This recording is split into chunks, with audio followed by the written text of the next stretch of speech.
2025 में world war 3 की 10 चौंकाने वाली हकीकतें।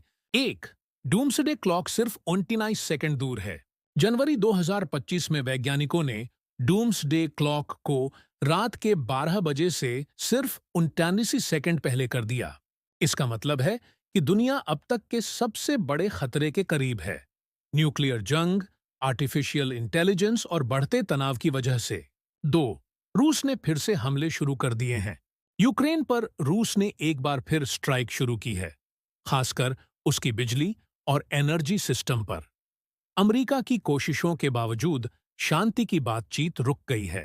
तीन, ईरान का न्यूक्लियर प्रोग्राम तेजी से बढ़ रहा है।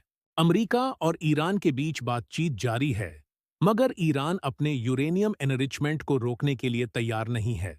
दोनों देशों के बीच शक और भरोसे की कमी बनी हुई है। चार, नेटो का बड़ा प्लान, ऑपरेशन जर्मनी।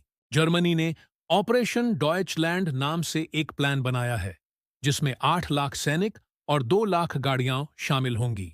ये यूरोप में किसी बड़े जंग के लिए तैयारी मानी जा रही है। 5, स्पेस भी अब जंग का मैदान बन गया है। चीन और रूस ने ऐसे हथियार टेस्ट किए हैं जो सैटेलाइट्स को गिरा सकते हैं। इससे पूरी दुनिया की कम्युनिकेशन और नेविगेशन सिस्टम खतरे में आ सकती है। 6, एआई से जंग का खतरा और बढ़ गया है।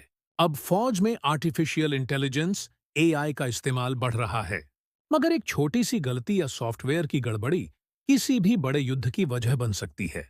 7, एशिया पैसिफिक देश अपनी सिक्योरिटी बढ़ा रहे हैं।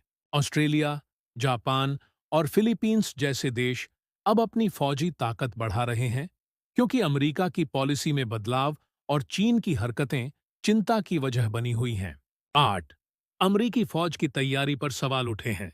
2025 में कई एक्सपर्ट्स ने कहा है कि अगर वर्ल्ड वॉर 3 होता है तो अमेरिका की मिलिट्री शायद इतनी जल्दी रिस्पॉन्ड न कर सके जितना जरूरी है। 9, यूरोप ने लोगों को इमरजेंसी किट तैयार करने को कहा। यूरोपियन यूनियन ने अपने लोगों को सलाह दी है कि वो 72 घंटे की इमरजेंसी किट तैयार रखें। इसमें खाना, पानी, दवाइयाँ और जरूरी सामान शामिल हो। 10, एक्सपर्ट का कहना है वर्ल्ड वॉर 3 शुरू हो चुका है। फियोना हिल, जो अमेरिका की रूस सलाहकार रह चुकी है, उनका कहना है कि वर्ल्ड वॉर 3 शायद पहले ही ढांचे के तौर पर शुरू हो चुका है, छोटे छोटे झगड़ों और देशों के गठजोड़ के जरिए।